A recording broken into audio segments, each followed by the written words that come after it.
Fala, Alan. Doutor Cauê, quem vê a gente assim com esse sorriso não tem noção da porradaria que foi. Não, foi uma porradaria normal, do jeito que a gente tá acostumado.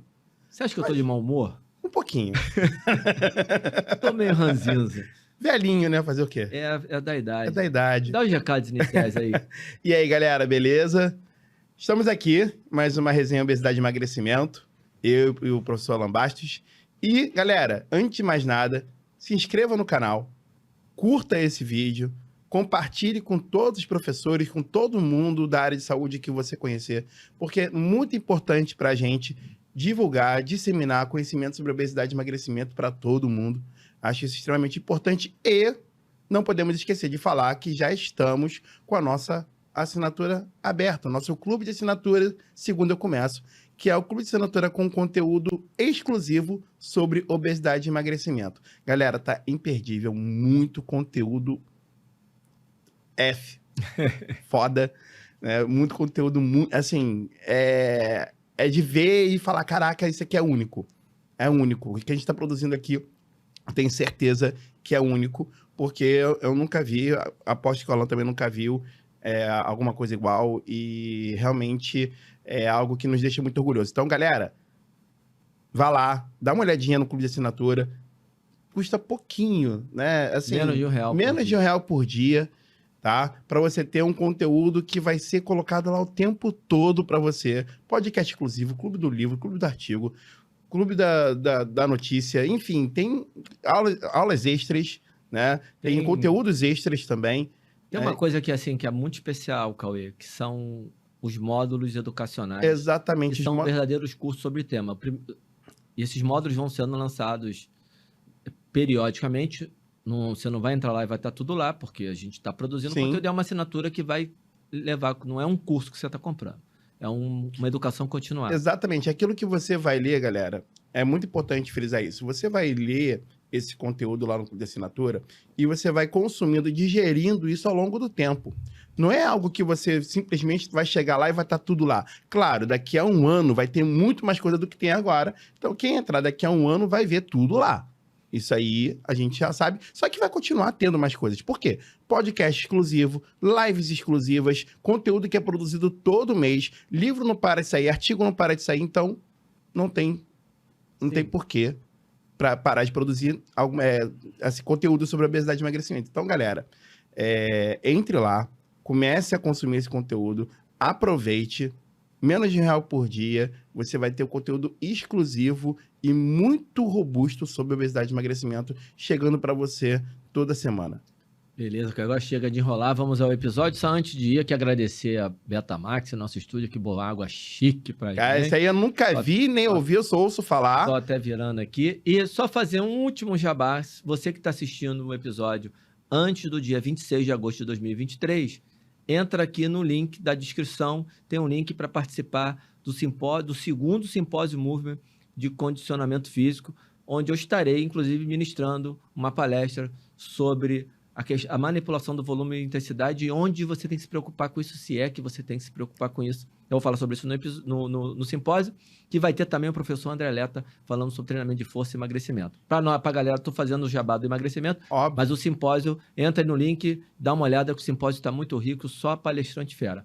Vamos para o episódio? Tá cheio de jabá já. Vamos lá. Eu queria começar, Cauê, eu acho que eu já fiz isso, mas eu vou fazer um pequeno resumo agora, porque nós fizemos um desafio e eu resolvi fazer a dieta cetogênica, que eu nunca tinha feito durante o mês, para dar aqui a minha impressão e dar fazer alguns apontamentos antes da gente seguir e falar um pouquinho dos pontos que eu separei para falar aqui do livro. Eu separei 3 pontos específicos de tudo que ele aborda aqui, que eu acho que é legal a gente tratar no episódio de hoje. Mas antes... É importante, eu sempre fico me esquivando de falar como é que eu me alimento, como é que eu conduzo, porque eu já estive lá, eu conto essa história cada vez de uma maneira, mas sempre com os mesmos fatores. Comecei contando caloria, não lembro exatamente onde que eu parei de contar caloria e mudei. E aí, quando eu mudei para uma dieta low carb. O fato foi esse, porque foi o único padrão, a única estratégia alimentar que eu encontrei que faz com que eu consiga dentro daquilo que eu gosto, que é fazer minhas escolhas, faz com que eu consiga não ficar com fome. E eu acho que ninguém gosta de ficar com fome. E não ficando com fome, comendo livremente, eu consigo ter o déficit energético que eu preciso e conseguir emagrecer e consigo me manter em balanço, consigo manter o meu peso ao longo aí dos últimos 10 anos.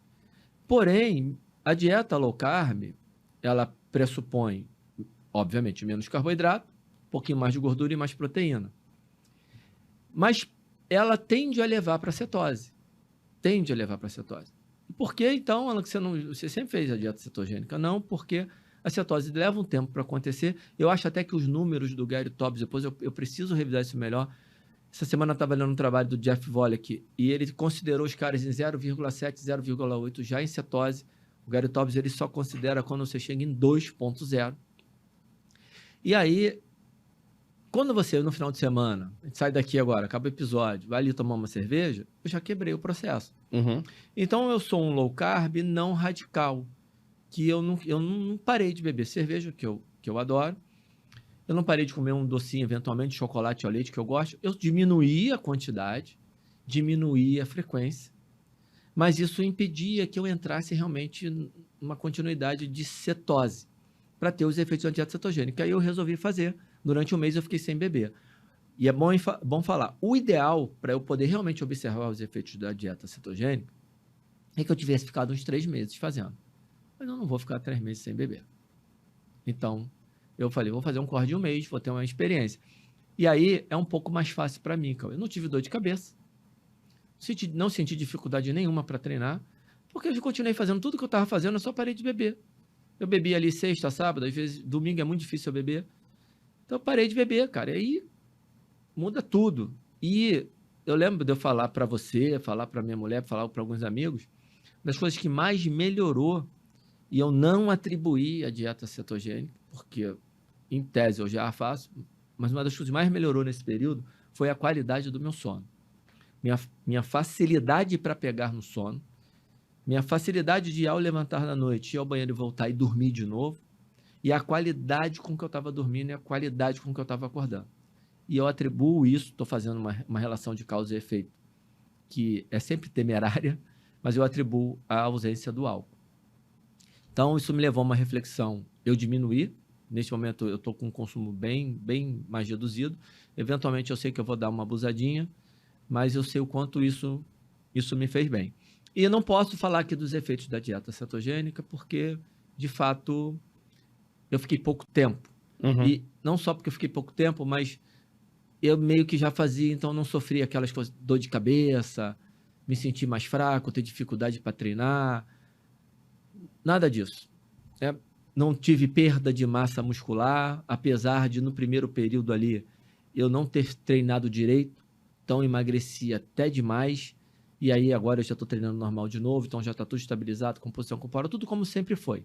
Eu só estou agora para fazer um exame de sangue, porque aí vem um fator que nunca aconteceu comigo. Eu tive um aumento dos meus triglicerídeos, que eu nunca tive, fazendo low carb. Eu sempre tive uma queda muito radical de triglicerídeos lá embaixo, quando comparado ao período anterior, que eu estava pré-diabético, que eu estava com triglicerídeo lá em cima, que eu estava hipertenso.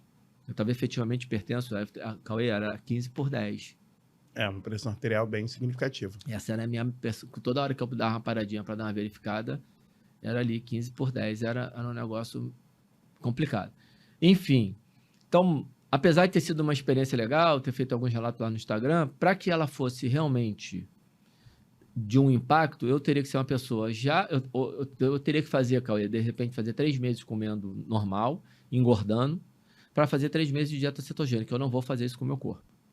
Você é tipo eu, né? Eu, no momento... Mas você não está fazendo isso por experimento. Não.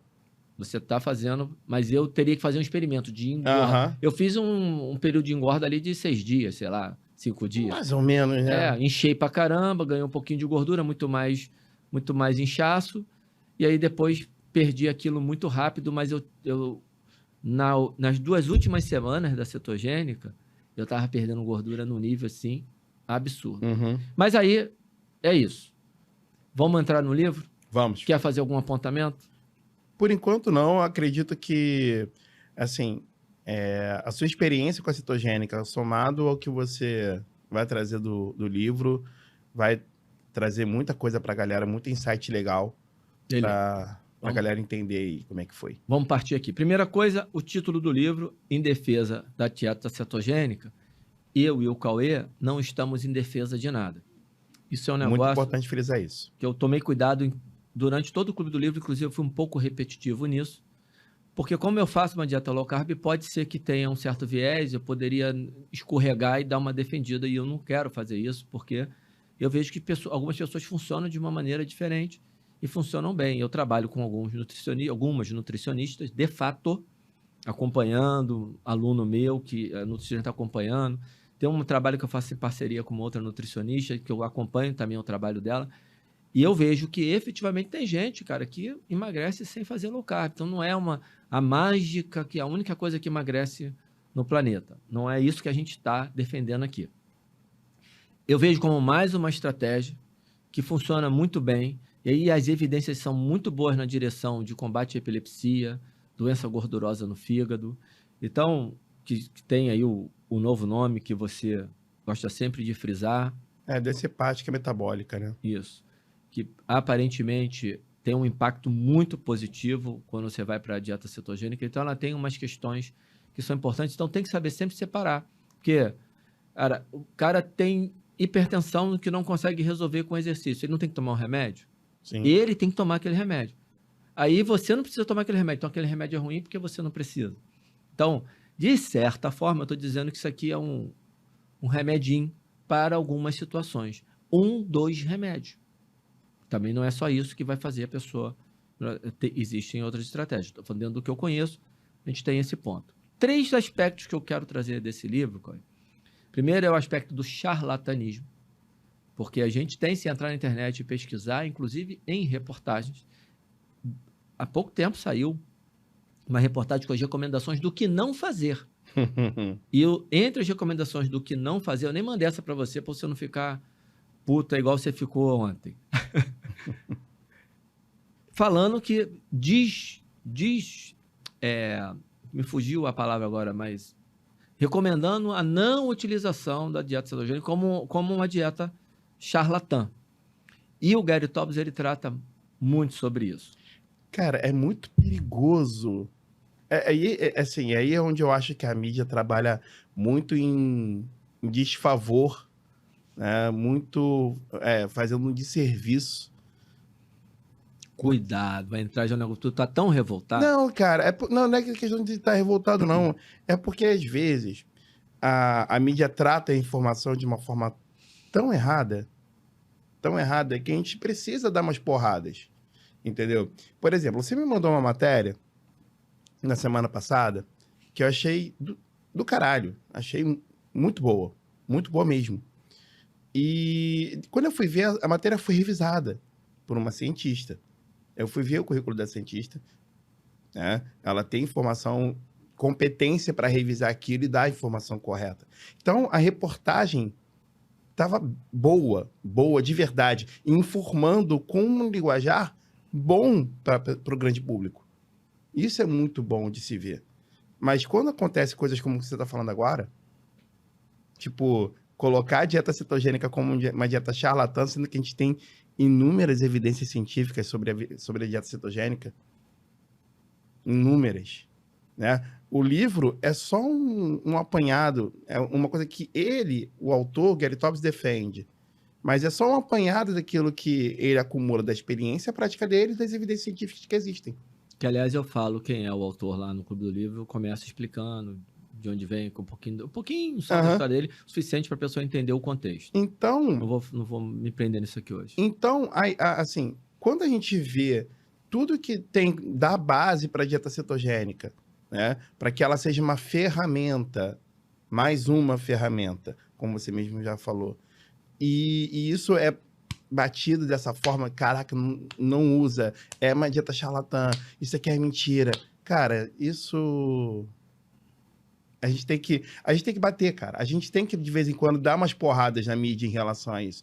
Porque, na boa, quem escreveu isso não pensa muito bem, entendeu? Acho que... Eu tô rindo, porque tu já tá no episódio... A gente tá fazendo o episódio 12, o Cauê Não, eu não ele já tô, tá no eu não episódio tô, 13. eu não tô. Deixa eu Eu te tô falar. pegando só um gancho daquilo que você falou pra fazer um leve Aham. desabafo. Você Leve vai desabafo. desabafar mais no outro. Eu tenho uma visão sobre isso, mas eu não vou colocar aqui, senão a gente entra no episódio 13. Sim, deixa aí. É, Vamos seguir. Vamos Só peguei esse começar o link. episódio 13 sobre a questão da mídia. Vai ser interessante ter Sim, essa também conversa. vai. Beleza. E aí, então, tem essa questão do charlatanismo. E aí tem uma questão que ele trata legal da questão moral, porque algumas pessoas tratam a obesidade como uma questão moral no sentido de você sabe o que tem que fazer e falta força de vontade, cara, questão ética pessoal cara, eu tô gordo, tem um pudim na minha frente, eu vou lá e como pudim sabendo que eu não posso comer aquele pudim. E ele fala sobre isso de maneira muito legal, questão de gordofobia, discriminação, empatia.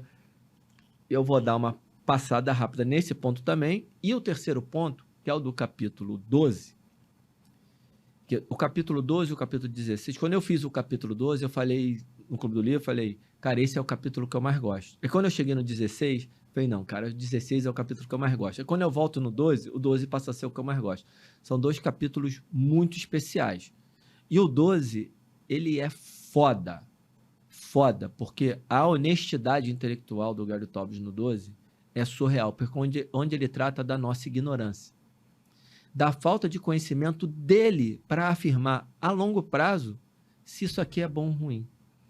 E aí, criticando também a falta de conhecimento de quem critica, de afirmar a longo prazo que isso é ruim. Como ele não pode afirmar a longo prazo que isso é bom, também ninguém poderia afirmar a longo prazo que isso é ruim. Aí é aquela história que a gente estava conversando aqui em off dos estudos epidemiológicos, daqui a pouco a gente trata. Então, 3 aspectos que eu trouxe aqui. E o 12, eu vou meio que... Essa questão do 12, da ignorância, eu pego um pouquinho e pulo para o 16, que é a questão de aprendizagem, de como fazer, e que é fantástico também, porque são 2 capítulos, cara, que se ele arrancar daqui desse livro, ele coloca em qualquer livro de emagrecimento. Não é um capítulo da dieta cetogênica. Embora ele esteja usando para falar da dieta cetogênica, o 16, cara, arranca e bota em qualquer manual de treinamento físico, qualquer manual de estratégia nutricional. Qualquer um, Cauê. Aí a gente fala um pouquinho sobre isso. A questão do charlatanismo, eu acho que ela conversa um pouquinho com a questão da ignorância. E aí você, para mim, você já matou. E aí tem uma frase aqui, na página 20, que eu até marquei, eu marquei um monte de coisa, o livro está todo marcado, porque era uma estratégia minha para conduzir lá o Clube do Livro. Uhum. Que, aliás, eu me empolguei, falei pra cacete. Normal. Nossa. Quero ver quando você não se empolga. Nossa. Há uma crítica em relação à dieta cetogênica, que é assim, que é uma crítica em relação a muitas coisas de profissionais. O ser humano, ele se depara com conhecimento novo, com resultados que assustam do ponto de vista positivo, e ele se entusiasma com aquilo. Ele se empolga com aquilo. E aí você pega, muitas vezes, essa empolgação sem o critério adequado e você vai para um caminho meio tortuoso por pura empolgação. Essa é uma crítica, ok. Só que essa frase aqui é uma frase que tomar cuidado quando você critica o cara que está empolgado, porque ele fala, um médico entusiasmado não é necessariamente um médico enganado. E aí médico, porque quando você fala dos Estados Unidos, você tem o... Uhum. O physicist. Isso, e tem o dietista, o dietitian, que a gente traz para aqui para o nutricionista. Uhum. Então, o médico lá tem uma atuação na atividade física e na nutrição muito maior que o médico no Brasil. Sim. Por isso, ele está falando aqui do médico. E isso aqui, por que eu marquei? Porque, para mim, é um alerta bacana para eu tomar cuidado para não fazer isso. Cara, só aquelas frases que você lê e assim, te fazem refletir. Normalmente eu marco coisas que me ensinam algo. Porque isso aqui me ensina a não fazer isso. É aquele chamado efeito Dunning-Kruger, né? É um pouquinho disso. É um pouquinho do efeito Dunning-Kruger. Galera que não entende que é efeito Dunning-Kruger é um efeito onde você, quando absorve um pouco de conhecimento, você se empolga, de certa forma, a achar que sabe É uma tudo. curva muito interessante, né? Que quanto mais você estuda sobre o assunto, menos você acha que sabe. Exatamente, mas quando você tem um conhecimento muito robusto sobre aquilo, você vai aumentando a sua noção daquilo que você sabe, mas nunca chega no pico de onde você aprendeu só um pouquinho. Achou que sabia muito e sabia só um Lá do pouquinho. início. Mas tem uma coisa muito importante nesse efeito, para mim, é uma interpretação minha, que você começa a ter maior chance de entender aquilo que você ignora. Não entender, de saber o que você ignora. Então, é cada vez mais fácil falar não sei. Sim, sim. É mais fácil falar não sei, porque a gente Você entende realmente a nossa própria ignorância isso. sobre o tema. Mas a gente também tem que chegar num determinado cuidado de não cair naquela síndrome do falso impostor. Ah, sim. Né? É porque existe isso, né? Existe isso, isso é real. Isso toma conta de muitos cientistas hoje. Né? Muitos cientistas hoje não vão a público, não divulgam pessoalmente seus achados por conta da síndrome do falso impostor. Né? Isso é algo que também não dá. Sim. E a gente só faz esse podcast aqui porque, inclusive, é uma maneira terapêutica de fugir da síndrome do impostor. Com Porque certeza. toda vez que eu estou vindo para cá gravar, eu falo assim, caramba, cara, eu não tenho conhecimento para estar sentado naquela cadeira. Eu te falei isso uma vez, né? Quando eu abro caixinha e as perguntas vêm, a minha primeira reação a todas as perguntas, pessoal, isso não é pagar aqui de humildade, não, é que realmente é a minha reação. Eu olho para a caixinha e eu não sei responder essa pergunta. A primeira reação que eu tenho é, eu não sei responder essa pergunta. Sempre. Claro, tem umas que eu não penso isso, óbvio, mas a maioria, quando eu olho, porque a gente também não consegue olhar para aquilo de maneira simplória, né? Exatamente. E assim, às vezes a gente até entende, mas como eu vou falar sobre isso? Como eu vou transmitir isso de forma que as pessoas entendam e não fique aquela informação só para mim, né? Porque assim, a gente pode também falar de forma muito fácil só pra gente e deixar o outro para lá. Tem isso também. Mas vamos voltar aqui? Vamos. Você estava falando do charlatanismo, acho que isso a gente já matou. Não, eu só quero fechar aqui, porque essa frase, o que ela tem a ver com a questão do charlatanismo, que ele trata muito bem no livro. Porque é você tomar cuidado de... Sim. Cara, o cara está empolgado, mas não necessariamente é o efeito Dunning-Kruger. Sim, ele pode estar empolgado, mas ele embasado. Está certo, está embasado e está com experiência no assunto. Sim. Porque se você olhar, quando eu comecei a emagrecer, lá em 2014, foi exatamente o período que eu parei de estudar educação física. Você foi para logística. Que eu fui fazer especialização em logística no COPEAD, que eu era responsável pela Gerência Nacional de Musculação de Equipamento e Logística dentro da Bodytech, e eu fui me especializar nessa área. E eu parei de dar aula em pós-graduação, parei de dar aula de personal e parei de estudar educação física. Mas eu comecei a emagrecer e fui dar uma estudada em emagrecimento do ponto de vista nutricional somente. Só. E só para mim. E mais livro. Fui ler alguns livros. E logo parei. Eu logo emagreci, achei o meu caminho, fiz os meus ensaios e erros e, opa, isso aqui funciona para mim. E eu segui. Hoje já está diferente do que era naquela época, porque a gente continua... Aí, em 2018, efetivamente, eu comecei a estudar mais pesadamente sobre o assunto e voltei a dar aula de personal. Então, são duas coisas que se juntam.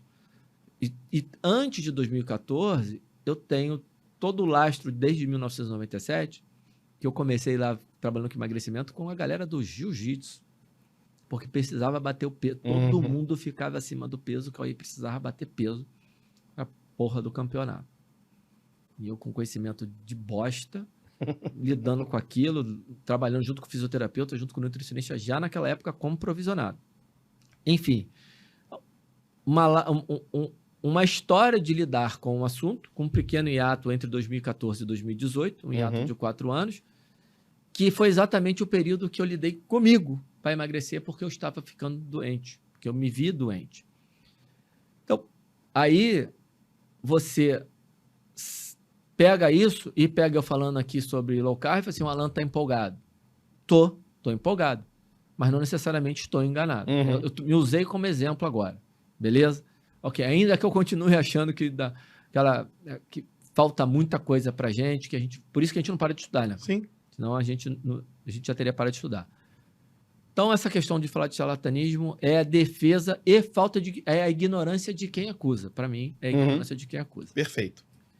E aí a gente passa para o segundo tópico que eu falei, que é a questão da empatia, da discriminação, que ele trata muito bem, que ele não é só um efeito moral, mas, ao mesmo tempo, tem umas frases punk nesse aqui, que ele fala da necessidade, isso é fantástico, é muito alinhado com o que a gente fala, cara, da necessidade de comprometimento da pessoa que quer emagrecer. Ele exclui a culpa da pessoa, exclui a culpa, mas traz a responsabilidade. Isso é o ponto-chave, né, cara, da mudança de comportamento da pessoa com obesidade, né? Porque isso é muito importante falar, né? Porque a gente fala isso o tempo todo no podcast. Sim. Desde o início a gente fala isso. O cara não é culpado de ser obeso, né, de estar com obesidade, mas ele tem a responsabilidade sobre o corpo dele e das mudanças que o corpo dele vai ter para o bem ou para o mal. Quando a pessoa decide fazer uma cirurgia plástica, botar um implante de mama, né, fazer nariz, fazer boca, ela não está assumindo uma responsabilidade? É a mesma coisa com a obesidade. Isso aí é fato, né? Só que isso ainda precisa ser visto, revisto, visitado, revisitado, falado, divulgado para que as pessoas entendam e absorvam. Eu acho que a gente está devendo um episódio um pouquinho mais trabalhado, mais aprofundado em cima desse assunto, Cauê.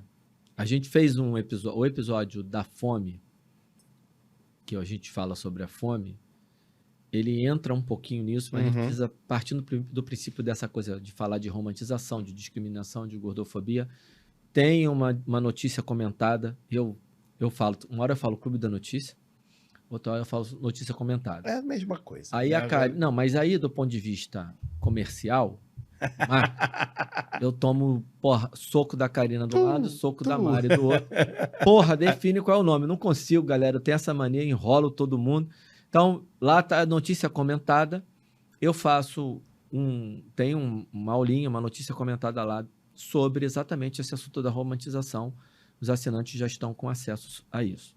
E a gente tem essa questão de pegar algumas notícias dentro da assinatura e comentar essa notícia do ponto de vista científico, do ponto de vista prático, se aquela notícia, qual é o impacto daquela notícia sobre o assunto, porque a pessoa que lê, por conta de se ela só fica presa no que a mídia dá, ela está mais sujeita a ser enganada. Ela está muitas vezes achando que está bem informada e está mais ignorante do que acha que é. E esse é o assunto para o episódio 13, que a gente vai falar daqui a pouco. Beleza? Então, aí a gente, voltando aqui, e o que dentro dessa questão de culpabilização e responsabilização, eu acho que ele vai muito bem, sabendo que na hora que a pessoa se responsabiliza, ela está sujeita a fatores que são impulsionadores da obesidade dela. E o que a gente fala muito aqui, o tal do ambiente obesogênico. Então, ela precisa ser educada para saber escolher os alimentos. E aí, os alimentos que vão gerar saciedade, e ele é taxativo nisso. Essa é a grande defesa dele da dieta cetogênica. É você conseguir gerar o déficit. Ele não fala com essas palavras, mas é você conseguir gerar o déficit espontâneo. Ou seja, você come, não tem fome, teve fome, você come, não tem fome, você não come, e ainda assim, sem ficar com fome, você consegue emagrecer. E tem toda a lógica, né? Porque se você usa uma matriz alimentar à base de proteína animal, né? Que tem um índice de gordura e também oferece um efeito térmico gigante, né? Isso sem o carboidrato, você vai oferecer uma saciação muito robusta, Sim. né?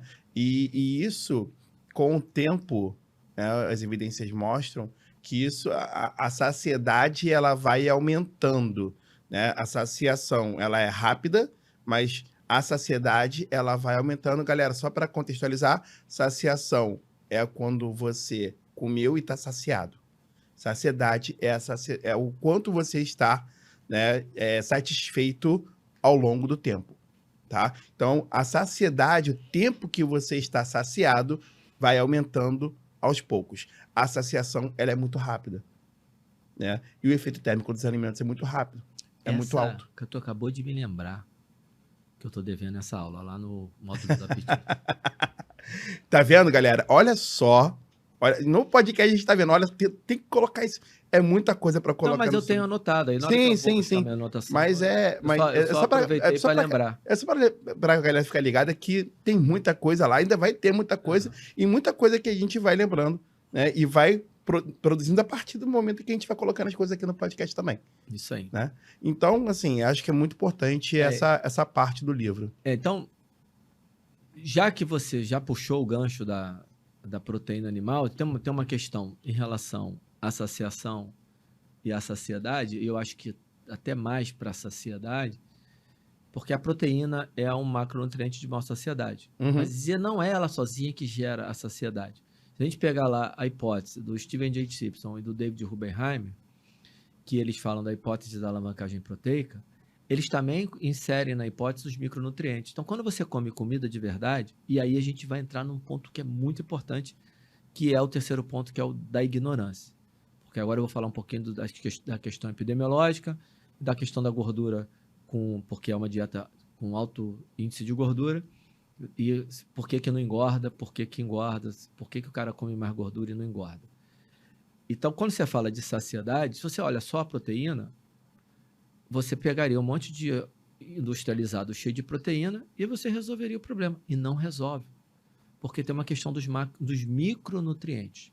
Que quando você vai para comida de verdade, para carne animal, você está falando do peixe, da carne vermelha, do frango, de você ter ali as verduras, você está falando de um pacote nutricional que vai gerar a saciedade. Até dentro da própria gordura e do carboidrato que você vai comer proveniente lá dos vegetais que tem carboidrato. Com a digestão diferente, com um processo de absorção diferente, com uma quantidade de carboidrato diferente, mas está lá. A galera que come nozes, castanha, amêndoas, está comendo gordura, está comendo carboidrato. E está ingerindo micronutrientes importantes. Uhum. Isso, a saciedade não é só uma questão da proteína, é bom deixar isso claro.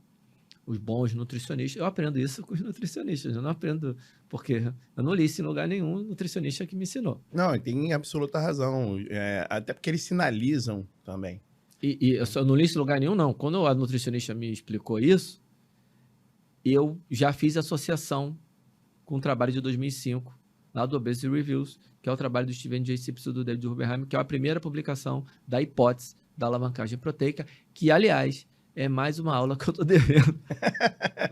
No módulo Modelos Hipotéticos da Obesidade, que já está gravado, mas esse ainda não está liberado. E a gente está gravando a aula lá ainda. Então, vamos lá. Indo para a terceira parte, o terceiro ponto aqui do livro, que é a questão da ignorância, que eu acho maravilhosa, que eu já dei o spoiler, que é ele falando assim, cara, ó, eu não tenho evidência. E aí eu vou falar com as palavras dele. Tá? O que ele diz que eu acho que talvez você não concorde com ele, e eu tendo a ter uma visão parecida com ele. Tendo. Porque aí eu tenho que assumir minha ignorância de conseguir analisar isso para daqui a 10, 20 anos. Na visão dele, não tem e não vai ter evidência robusta o suficiente no aspecto nutricional para afirmar que aí ele fala da gordura de uma maneira geral, e é lógico que a saturada dá mais polêmica, que a dieta cetogênica a longo prazo, ela é totalmente saudável, ou que a dieta cetogênica a longo prazo, ela vai ser maléfica. A visão dele é que não tem. A minha é que, da maneira como é feito hoje, não vai acontecer. Quando você pega, aí eu entro aqui na questão epidemiológica, para falar para o pessoal. Quando você vai olhar para os estudos epidemiológicos, você tem apontamento em duas direções. Você tem um problema sério com o estudo epidemiológico. Isso tem que estar claro de cara. Esse é o primeiro aspecto. Não faz relação de causa e efeito. É relação estatística de associação. Então, quando você pega os estudos epidemiológicos, relação estatística de associação, aí, na minha análise pessoal, dos que eu analisei, os que estão mais bem amarrados apontam numa direção de que a gordura saturada não tem relação direta com a doença cardiovascular. Não quer dizer que não tem estudo epidemiológico apontando nessa direção. Tem nas duas direções, mas os que eu achei mais robustos, o que eu achei mais foda, inclusive, tem dois muitos, para mim, são os mais sinistros, cara, feito em 18 países com quase 200 mil pessoas. E aí tem um que é do JACC, Journal of American Cardiology, eu esqueci qual é o outro C, que ele tem um subtítulo que é O Estado da Arte. Aí ele inclui esse trabalho que é feito com os 18 países, para mostrar uma relação inversa. Com relação inversa significa maior consumo de gordura saturada, menor risco de doença cardiovascular. Abramos o parênteses agora. Vou fazer uma acomodação, depois você ajusta se você quiser, Cauê. Quando a comida é de verdade. Depende da matriz alimentar. Quando a matriz alimentar é ruim, a gordura saturada vai ser prejudicial. E esse é o grande equívoco nas interpretações. Num mundo onde você tem uma oferta tão abundante de alimentos processados e ultraprocessados, nesses aí é muito diferente você ter uma gordura saturada que você está comendo num queijo do que quando você tem uma gordura saturada que você está comendo num pacote de biscoito cheio de... Cara, a questão é muito simples, né? E aí eu converjo um pouquinho, porque assim, olhando do ponto de vista do alimento, o alimento de verdade, ele vai ter os micronutrientes que o alimento ultraprocessado não vai ter. Adicionando ou não. Né? Então, quando a gente pensa no alimento de verdade, a gente tem que pensar não só nos macros, mas nos micros. Né? E o ultraprocessado entrega muito pouco micro. Tá? E isso é uma das principais críticas que se fazem hoje em relação justamente à produção de proteína plant-based. Né? Porque, né, não sei se você sabe, mas as proteínas hoje de terceira geração, as proteínas que vêm dos vegetais, que é chamada de proteína de terceira geração, as plant-based proteins products de terceira geração, essas são extremamente ultraprocessadas. Elas são encaixadas na prateleira de ultraprocessados. Por quê? Porque para você precisa extrair a proteína dos vegetais. Isso é um processo de processamento muito robusto. Né? Eu fiz isso há pouco tempo no laboratório, inclusive, extraindo proteína de oleaginosas. É robusto a parada. Né? Você faz um processo que demora horas para fazer. Né?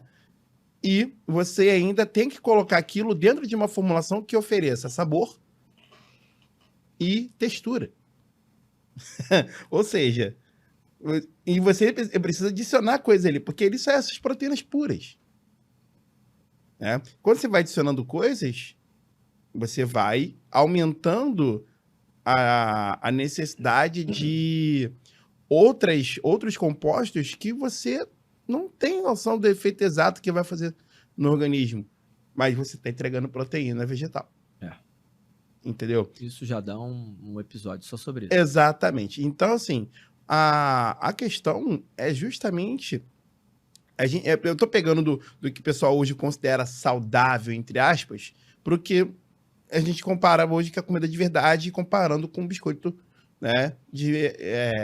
Biscoito recheado, né? E aí, Cauê, tomar cuidado com uma coisa, assim, a gente está falando, generalizando, ultraprocessado, mas em conversas minhas com nutricionistas, eu sei em breve será um nutricionista também, eles falam assim, não, cuidado, porque também não é porque é ultraprocessado que é ruim. Sim.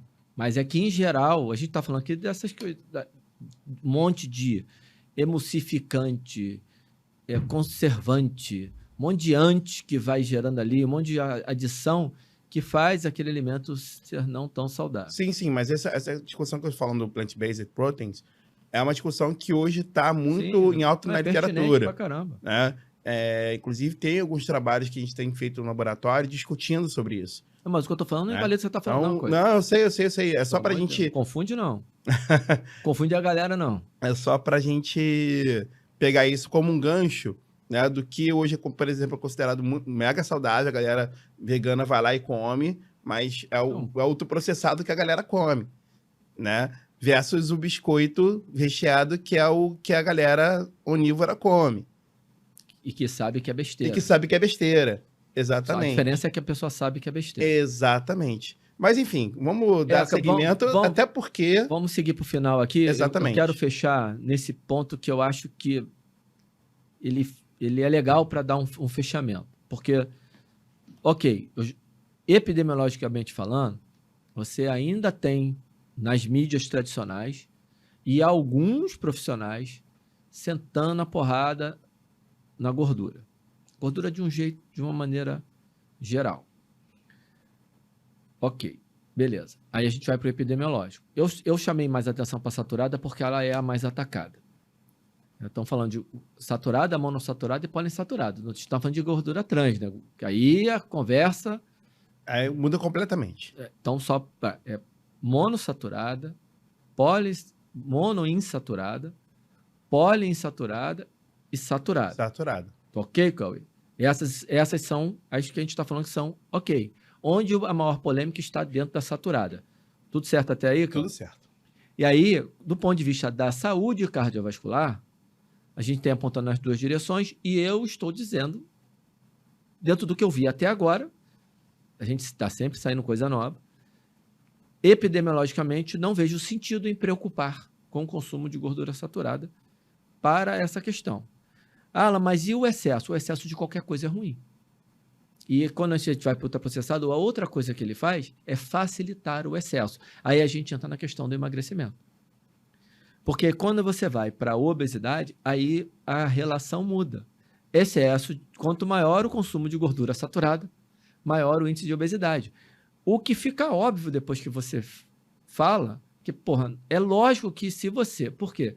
Se você gera o superávit, inclusive tem um editorial, que eu não lembro agora o nome da autora, falando sobre alguns trabalhos desses epidemiológicos, ela fala, a gordura saturada, desde que em balanço energético e controle do peso, ela tem uma relação inversa, ou seja, maior consumo de gordura saturada, menor risco de doença cardiovascular. Por quê? Porque se não tem um balanço energético, significa que você está se entupindo, em geral, não só de gordura saturada, mas muita coisa. Mas pode ser só, tá, Cauê? Pode ser só, e aí é o exemplo que eu quero dar. Porque o cara fala assim, vou fazer a dieta cetogênica e vou emagrecer. E isso pode acontecer. Cuidado. Aí, eu que gosto muito das pessoas terem liberdade para fazerem o que elas querem, vou continuar defendendo isso, mas é muito bom quando você tem um profissional para te ajudar. Melhor coisa do mundo. Na hora de fazer, se você tomar a decisão de fazer isso aqui, corre um enorme risco de você se ferrar. Porque você vai comer gordura em excesso. E como que come gordura em excesso? Porque, vou dar um exemplo. Você pode estar na tal cetose e estar engordando. Porque não é a gordura que emagrece. Exatamente. O processo que acontece, que é você estar saciado, você fazer uma mudança de direção, que é ter a capacidade metabólica de mudar da metabolização, da oxidação da glicose, para usar a energia via gordura. E quando você muda essa chave para utilizar a energia via gordura, essa energia que está armazenada em forma de gordura vai vir para a corrente sanguínea e vai ser metabolizada e você vai emagrecer. Só que deixa eu terminar esse raciocínio, Caio. Porra! Deixa eu terminar a porra É porque do raciocínio. eu só preciso corrigir uma coisinha rápida. Caralho. Uma coisinha rápida. Nosso metabolismo basal, ele é, por padrão, lipolítico. Sim, sim. Tá? Não, porque a forma como você falou, a galera pode se confundir. O metabolismo padrão, ele é padrão lipolítico. Quando você está em obesidade, você está com um metabolismo levemente alterado para uma pequena, porém significativa, maior oxidação de carboidratos. O que você faz quando faz a dieta cetogênica é inverter essa ordem, porque você vai oferecer pouco carboidrato. Então você inverte a ordem. Entendeu? Então deixa eu ajustar melhor. Ok, boa observação que eu vou ajustar melhor. Embora seja predominantemente metabolismo lipídico, você está jogando açúcar no sangue e você está tendo um percentual da contribuição do açúcar. Então e é assim que você começa a engordar, porque você joga muito açúcar e você vai direcionando o metabolismo para mais acúmulo de gordura. Na obesidade, isso fica muito pior. Exatamente. Então, a gente está falando aqui do processo de engordar e, no caso, eu já estou falando da pessoa que está obesa e vai começar a emagrecer. E ela está com a energia circulante dela, está com muita oferta agora de glicose, inclusive porque ela provavelmente já está resistente à insulina. Exatamente. Lá no tecido metabolicamente ativo e não está resistente à insulina no tecido adiposo.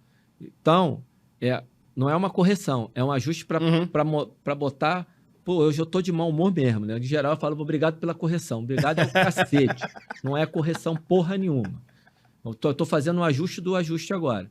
Por mais que você esteja lá, você está usando muita glicose. E o cérebro está usando glicose. Uhum. E quando você vai para a cetogênica, você muda a chave, inclusive, do cérebro. Aí, no cérebro, a glicose vai virar corpo cetônico. Você vai ter o cérebro usando o corpo cetônico como forma de combustível. Aí, beleza. Então, você faz o seguinte. Começa a medir. Você pode medir isso, né? Você comprar um negocinho. Aí, toma MCT, né? Que é óleo de coco. Faz a estratégia para aumentar o nível de gordura. E aí, aumenta o nível de gordura circulante via somente alimentação. Você não efetivamente vira você vira a chave, mas você não deixa o seu corpo absorver a gordura que está armazenada porque você está em superávit. Está jogando muita gordura para dentro, mede, está em cetose, aí não emagrece. Que, inclusive, é o que eu acho que aconteceu na última semana minha de dieta. Porque eu fui dar aquela fumada de charuto, não sei o quê, perdi a cetose, quis voltar, dei uma exagerada, e quando eu fui fazer as medidas de triglicerídeos, ela foi lá pro cacete a quatro. Uhum. Então, muito cuidado. A importância do profissional. Eu, com orientação, com tudo, fiz cagada, provavelmente. Eu teria que ter continuado para poder entender isso melhor. Mas o recado que eu quero dar aqui é o seguinte: só estar em cetose não significa estar emagrecendo. Você pode estar em cetose porque você está aumentando a quantidade de corpos cetônicos circulantes por excesso de gordura do alimento. Porque você não está conseguindo fazer um déficit energético. E você faz sim um déficit energético espontâneo, você consegue fazer um déficit energético estando saciado, sem passar fome, mas se você erra na dose, se você erra na manipulação, você pode gerar o superávit, tá tudo bonitinho no que você está marcando, e continuar engordando, e aí aumentar o seu risco. Aí o seu perfil de risco cardiometabólico começa a ir para cima, não começa a ir para baixo. Estou falando isso porque é a confusão. Não, marquei aqui, espetei meu dedo, peguei a bolinha aqui, está dando 3,0 milimol por litro. Cetose, sucesso. Bacana, vou emagrecer. E aí, passa uma semana, 2, 3, 4, 5 e não acontece nada. E pode até ser que engorde. Uhum. Porque você está gerando superávit energético. Isso pode acontecer, tá? Então, esse é o ponto que eu queria chegar. Uma coisa é associação com a questão da saúde cardiovascular, outra coisa, associação com a obesidade, e ela emagrece porque ela, bem manipulada, ela leva a um déficit energético espontâneo. O que eu mudei, basicamente, quando eu passei para fazer a cetogênica, para fechar, Cauê, além do consumo de álcool que eu tirei, eu diminuí um pouquinho o consumo de proteína e aumentei o nível de gordura para poder fazer essa cetose chegar. E aí, que ele trata muito bem no livro, eu vou dar mais esse ponto, da questão da individualidade, que é fantástico. Isso eu falo muito lá no Clube do Livro, porque para uma pessoa a cetose vai vir de um jeito, para outra vai vir de outro, uma não vai emagrecer. Você tem que ajustar. E o meu ajuste vou falar, hein? Eu preciso, porque eu tenho medo, porque o que eu falo aqui não é orientação nutricional. É a sua experiência pessoal. Pelo amor de Deus, onde eu cheguei que funciona para mim. Eu preciso consumir diariamente 1.5 a 2.0. Não é fácil fazer isso. E aí eu uso o whey protein, que é ultraprocessado. Pode ser considerado ultraprocessado, que eu acho. Pode que não, sim. é. Aí eu uso um whey protein, que é ultraprocessado, então falei certo. E consigo completar entre 1.5 e 2.0 gramas de proteína por quilograma de massa corporal. É assim que eu faço. E aí, quando eu faço isso, eu consumo menos de 50 gramas de carboidrato sempre, com dias que é menos de 20, com dias que não chego nem a 10. Tem dia que o único carboidrato que entra é o do whey protein e do iogurte, que eu misturo whey protein com iogurte, que eu adoro. E é o único carboidrato. Tem dia que é só dali que entra. Aí tem dias que eu vou nos vegetais e tal. Não pego nenhum carboidrato de origem ruim. Aí eu não vou falar isso aqui, senão começa a virar orientação nutricional. E brigo ali dentro da experiência que eu já tenho com que os alimentos, porque eu não vou ficar fazendo conta. Passei um período fazendo conta assim, não é tão simples assim, para poder atingir todo dia 1.5, 2.0 grama de gordura para cada quilograma de massa corporal. E assim, eu como igual um debilóide. Porque eu como, às vezes eu termino e falo, meu Deus do céu. Fico, às vezes, 7 horas sem comer. Ontem eu almocei meio-dia. Meio-dia e meia eu comecei a almoçar, eu levei um bolo, dei uma treinadinha no meio da tarde, acabei de treinar, almocei, acho que eu acabei de almoçar ali mais ou menos 10 para 1 hora da tarde, e só fui comer hoje de manhã. E eu não tomo café da manhã. Fui dormir sem comer. Comi hoje de manhã, porque eu falei assim, cara, como eu vou ficar o dia inteiro na rua, porque eu não quero comer na rua. Aí eu comi de manhã, mas comi pouco. E tô aqui e a gente vai embora. E tá arriscado eu me arrepender, porque eu não precisava, porque, sabe, que você quer... Porque eu também eu não queria fazer jejum de 24 horas, porque eu tô num processo de treinar, e aí começa a atrapalhar o ganho de massa muscular. Tudo, olha só, tudo tem um motivo. Eu não comi porque estava com fome. Eu comi necessariamente porque eu não quero gerar um déficit energético proveniente de um jejum muito prolongado, porque, para mim, especificamente, começa a afetar a massa muscular. Como é que não dá para pegar uma receitinha, Cauê, e jogar? E eu sei que funciona comigo dessa maneira. Inclusive, o Jeff Volek, e ele é contra jejuns acima de 16 horas por conta da preservação da massa muscular. Uma recomendação dele, que é genérica, bate para mim no individual. Mas, por exemplo, no meu trabalho de 2018, tudo bem que foi feito com animais, mas o trabalho que a gente publicou em 2018 mostra hipertrofia com jejum. Com jejum intermitente HIIT. Olha aí. Olha que legal. Mas com jejum grande, mais de 16 horas? 24 horas. Aí, Every order day. Eu e assim já não. Eu me ferro se eu fizer isso. E vou te falar, tenho uma facilidade para fazer isso, Cauê. Tem uma facilidade.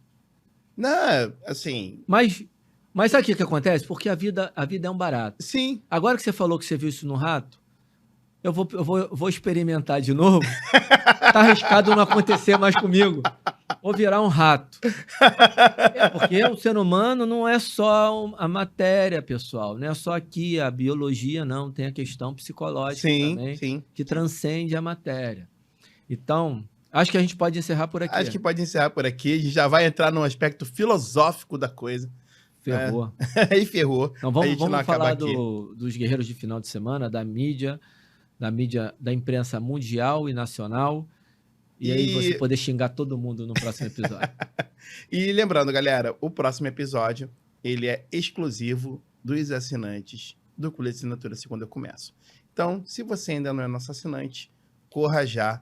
O link vai estar em algum lugar aí na descrição ou no nosso Instagram, nas nossas redes sociais, no perfil da Xfizz, no perfil da Movement, enfim, vai estar em algum lugar aqui também nesse vídeo. É muito importante que você entre lá e veja como é que é o clube. E eu tenho certeza, você vai entrar e vai ficar, porque é algo que você vai ter todo mês, toda semana, algo novo para a sua implementação aí na sua prática profissional. Beleza? Maravilha. Fechado, galera. Um abraço.